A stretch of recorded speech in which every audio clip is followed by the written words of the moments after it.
Vamos a dar la palabra ahora al catedrático de Historia Moderna de la Universidad Autónoma de Madrid, José Martínez Millán, que nos va a hablar sobre doña Margarita de Austria. Reitero mi agradecimiento no solo a Leticia Sánchez, sino también al Museo Arqueológico, que nos ha acogido también.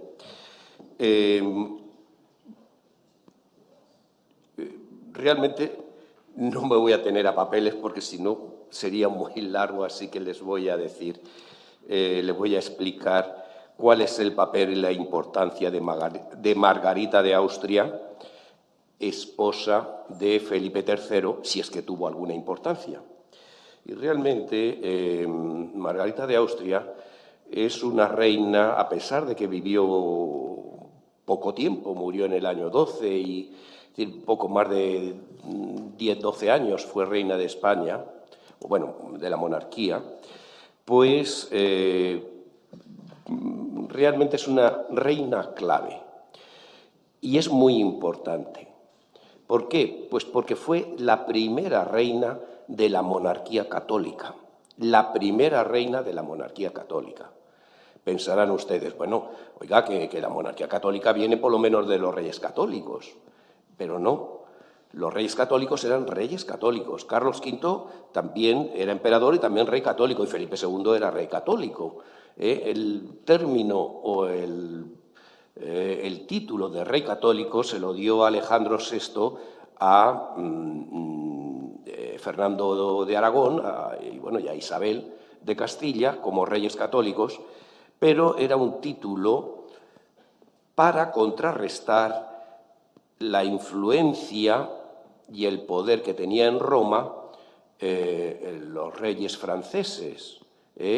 Francisco I era rey cristianísimo. Los reyes de Francia eran rey cristianísimos. Y el título de rey católico, Alejandro VI, que estaba realmente aprisionado por los franceses y por los italianos, pues acudió a Fernando el Católico concediéndole este título. Ahora bien, una cosa es rey o reyes católicos y otra cosa es monarquía católica. Monarquía es toda la estructura y todos los reinos. Y monarquía católica yo no me he encontrado, ni creo que ustedes tampoco se encuentren, en ningún archivo, ni en ningún tratado, ni en ninguna cosa impresa o documento impreso monarquía católica durante el siglo XVI. Monarquía católica es una estructura política del siglo XVII. Del siglo XVII. Ya se habla de monarquía católica. Y además no es monarquía católica un título, sino que es un concepto muy bien elaborado y que va a generar realmente, pues los historiadores no hemos hecho hincapié en lo que esto significa. No hemos hecho hincapié en lo que esto significa. Durante el siglo XVI, la monarquía hispana, subrayo lo de hispana, era una monarquía que se basaba en un modelo de monarquía universal. ¿Qué significa monarquía universal? Pues significa que... me estaba equivocando. Monarquía universal significa que es un modelo de poder, de organización política, que aspiraba al dominio universal. Es decir, aspiraba al dominio universal. Y eso se va produciendo, o se produce, en primer lugar, con Fernando el Católico. Quiere ser monarquía universal, pero sobre todo, no me voy a meter en explicaciones, que lo llevaría mucho tiempo, sí lo entenderán que se fragua sobre todo a partir del saco de Roma en el 1527. Cuando las tropas de Carlos V, encabezadas por el Borbón, saquean Roma. Y entonces la cristiandad se queda sin cabeza. El Papa se tiene que esconder. Y por lo tanto los humanistas conciben al nuevo monarca como monarca universal. la idea de que el emperador va a ser un gran pastor que apacienta las ovejas es el cristianismo. Por lo tanto, estaba legitimado para conquistar y poner orden en toda la cristiandad y expansionar la cristiandad. Esa es la idea. Desde este punto de vista, ustedes comprenderán que ¿dónde aparece el Papa? El Papa no aparece. Es decir, la autoridad del Papa resulta que está subordinada a la del monarca universal, y el monarca universal puede conquistar todo. Por lo tanto, está subordinado. Para los que hayan estudiado arte, yo no soy un especialista en arte, pero sí, por ejemplo, estoy recordando los cuadros de Tiziano, creo recordar, la gloria del emperador, y cuando Felipe II, tras la batalla de Lepanto, ofrece a su hijo Diego, creo recordar, a Dios, a la Trinidad. Y ahí, entre el emperador y Felipe, o Felipe II, depende de los cuadros, y la divinidad, no hay nadie. Es decir, el Papa se ve en uno de los cuadros ahí medio en gris, pero realmente es la relación directa. Está reflejando un tipo muy claro de lo que es la monarquía universal. Hasta tal punto que, bueno, Felipe II se lo tomó muy en serio de monarquía universal y no solo conquistó América, sino que quería conquistar también China y dar la vuelta al mundo. O sea que, y fue una cosa real. Pero eso es lo importante.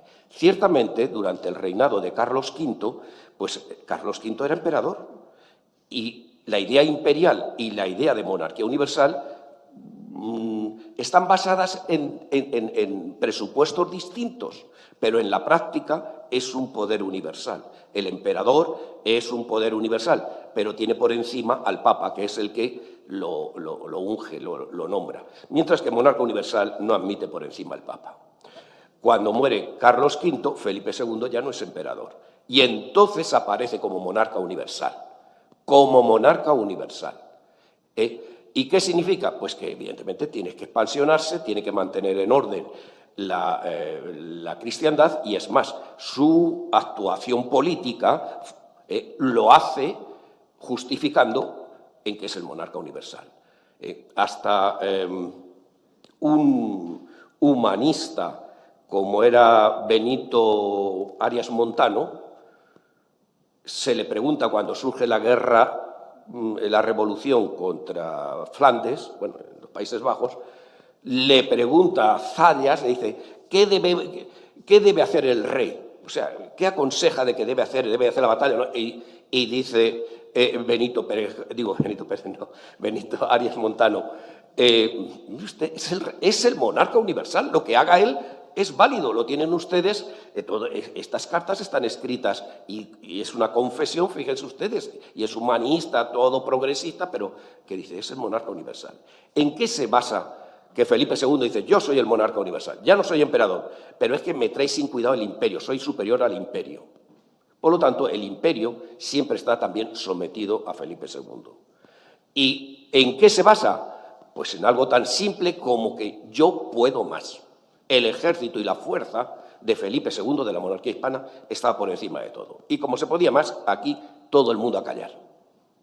Y así se expansionó, y así es la política de Felipe II. Evidentemente, como ustedes pueden comprender, esto va, bueno, Felipe II hace una monarquía universal fundada en los ideales de Castilla, que era su reino preferido. Entonces, la justificación política, la justificación religiosa, todo en base a Castilla. El espíritu castellano es el que se va a implantar en América, el que se implanta en el Pacífico, etc. Evidentemente, como ustedes pueden comprender, hay un problema muy grave. Primer problema, porque es un problema, pero hay varios elementos que están implicados. El primer problema es el papado. El papado no puede admitir que esté utilizando la religión y resulta que el Papa esté subordinado a Felipe II. Y, en segundo lugar, los nobles periféricos, incluso algún noble castellano. ¿Por qué? Porque los nobles no están en el poder, y sobre todo la periferia son los castellanos los que están ahí con su espíritu. Por lo tanto, van a estar intrigando. Ya Felipe II es un rey ya mayor y todo el mundo está esperando que se muera. Y evidentemente desde el papado, a través de sus nupcios y esto, comienzan a ganar al sucesor, que es el futuro Felipe III, y a cambiar de mentalidad dentro de la sociedad castellana. ¿Cómo? Imponiendo una religiosidad radical. La religiosidad radical es los descalzos, la religiosidad descalza. Ya sé que me pueden decir ustedes, hombre, Felipe II es el rey más católico, apoyó a Santa Teresa que era descalza, pero como ustedes sabrán, la reforma de Santa Teresa no lo aceptó el Papa. Los carmelitas de Santa Teresa solo existen en España, no fuera. El Papa Clemente VIII creó una nueva orden de carmelitas descalzos que fueron los que se propagaron por todo el mundo. ¿Y por qué no los admitió el Papa? Porque sabían que estaba bajo el control de Felipe II. Dicho esto, había, por supuesto, gente que quería que esto cambiase, empezando por el pontífice. Y, en consecuencia, he aquí que han rodeado al príncipe Felipe III con gente que está en buena relación con el papado y con gente que está en buena relación, llamémosle en general, con la nobleza periférica de otros reinos. Ahora había que buscarle al rey, había que buscarle al nuevo rey una esposa. Y esa esposa, después de mucho jaleo, va a ser Margarita de Austria. Y evidentemente, evidentemente la esposa pues tenía que ser, todo el mundo está pendiente a ver quién puede influir. Felipe II quiere que venga una esposa de su dinastía, pero evidentemente que venga ella sola, para meterle de consejeros a gente castellana. El papado, que había aguantado durante todo el siglo XVI la subordinación a la monarquía española, por todos los medios quiere que, evidentemente, que sea una esposa adepta, es decir, que siga a Roma y que siga una espiritualidad y una política, no solo religiosa, sino política en general, de acuerdo a Roma. Y, finalmente, los nobles intentan lo mismo, es decir, que sea una mujer que no se vuelva castellana, bueno, entre comillas, no de castellana, sino que evidentemente tenga otra ideología. Por lo tanto, la elección de Margarita de Austria, ahí todo el mundo intervino, y no fue casual. Realmente, Margarita de Austria, Roma sabía que llevaba las de ganar. ¿Y por qué se veía que llevaba las de ganar? Porque Margarita de Austria había sido educada en el imperio de acuerdo con las ideas radicales, digamos, descalzas. La descalcez es algo típicamente español, pero ideología o religiosidad radical es lo mismo. Por lo tanto, había sido educada nada menos que con los jesuitas, que eran los más radicales en Graz. Había nacido en Graz y evidentemente allí habían sido educados. Por lo tanto, Roma sabía que el espíritu de la nueva reina era de acuerdo o estaba de acuerdo con los intereses romanos. Y, en consecuencia, pues tenemos que, por ejemplo, Felipe II, antes de morir, pues dijo, bueno, se traía a Richard Haller, el confesor jesuita, que no era un jesuita cualquiera, que era la rama más radical. Y, evidentemente, Felipe II dijo que no. Mientras que Margarita de Austria, a pesar de ser jovencita y tal, dijo que sí, y efectivamente se lo trajo. Se lo trajo como confesor. Todo lo que le decía el padre Haller cumplía Margarita. Y, por lo tanto, la nueva mentalidad va a ser completamente distinta. En segundo lugar, es lógico que lo primero que se hace cuando llega es crear una nueva casa. La profesora López Cordón ha hablado de las ordenanzas de la casa de 1603. Fíjense ustedes, y es importante que se le da una autonomía a la reina, que estas ordenanzas, la Casa de 1603, ya va a llegar hasta los Borbones inclusive. ¿Por qué? Pues porque se funda, tiene un espacio independiente, poderoso. Les voy a dar un dato. La Casa Real o la Casa de la Reina se componía de diversos apartados. No piensen que es como ahora, que es solo lo doméstico. Entre los apartados que tenía la Casa Real era la caballeriza. La reina tenía sus propios caballos, sus propios carrozas, etc. Pues bien, la caballeriza de la reina Margarita era el doble en número de caballos, en número de gasto y todo, que el rey de Inglaterra. Cuando vino a casarse, resulta que se dio cuenta que efectivamente la casa de la reina era el doble que tenía el rey de Inglaterra. No digo ya Felipe III, que era pues el cuádruple sería, vamos a decir, de grande, para que vean ustedes la importancia. Y, en segundo lugar, evidentemente, se rodea la reina de facciones cortesanas filorromanas, es decir, partidarias o en conexión con Roma. Y, por si algo faltase, evidentemente defiende la espiritualidad descalza. El convento que funda de la Encarnación es su buen justificación. ¿Qué es lo que pretendía o qué es lo que se funda a partir de Margarita? Pues Margarita va a contribuir decisivamente a formar lo que se denomina la monarquía católica. Y la monarquía católica es un concepto político, no es un título, sino es un concepto político. Y para eso se lleva un proceso grande. Podría hablar de muchas cosas, de en qué consiste este proceso político. Pero uno muy importante y esencial va a ser la unión, el destacar la dinastía, los Habsburgo, la dinastía Habsburgo. Estamos hablando de que efectivamente siempre estas reinas, la dinastía, pero no, en este caso es algo especial. ¿Por qué? Pues porque a partir de Margarita comienza, sobre todo por parte de los jesuitas, a resucitar una leyenda, que es la leyenda del duque Rodolfo. ¿Y quién era el duque Rodolfo? Pues el duque Rodolfo es el duque iniciador de la dinastía Habsburgo. Que siendo duque se fue un día que estaba cazando, un día de invierno lloviendo, por unos bosques se encontró a un sacerdote que llevaba el viático a una chabola, a una choza, a un campesino que estaba muriendo.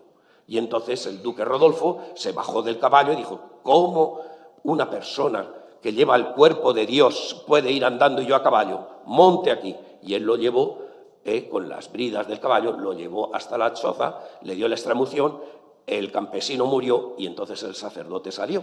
Y salió y le dijo: por haber hecho esto no lo hace ningún duque ni nada, por haber hecho esto tendrá una gran dinastía y sus lejanos, es decir, descendientes, serán emperadores. Precisamente durante el siglo XVII, si ustedes recuerdan, es cuando se ensalza, me estoy acordando de Carlos II, pero no solo es este, que va por Madrid con su carroza y sube a un pobre sacerdote que lleva el viático. Eso se va a ir repitiendo. Es decir, la defensa, ¿qué significaba esto? Significaba, por una parte, la grandeza de la monarquía hispana no estaba en Castilla ni estaba en España, estaba en la dinastía. Por lo tanto, no hable usted de pastor universal ni nada. Hay que ir a la dinastía. Ahí está la grandeza. Y la dinastía ha sido grande porque ha defendido la Eucaristía. La Eucaristía es el símbolo de la Iglesia. Ahí estamos todos metidos. Es el símbolo de la Iglesia. Y los que hayan estudiado arte sabrán cómo, efectivamente, las pinturas que existen, la hostia sagrada, en diversos cuadros o la defensa de la Eucaristía a lo largo del siglo XVII. Pues bien, no me voy a extender porque ya he terminado, ya he cumplido el tiempo. Esto es lo que es la monarquía católica, entre otras cosas. Margarita de Austria es el elemento, perdón por decir elemento siendo una persona, pero bueno, sí, desde el punto de vista político, quería decir, desde el punto de vista político, es el elemento que crea, que contribuye a crear la idea de monarquía católica, y lo hace conscientemente. Vale, muchas gracias.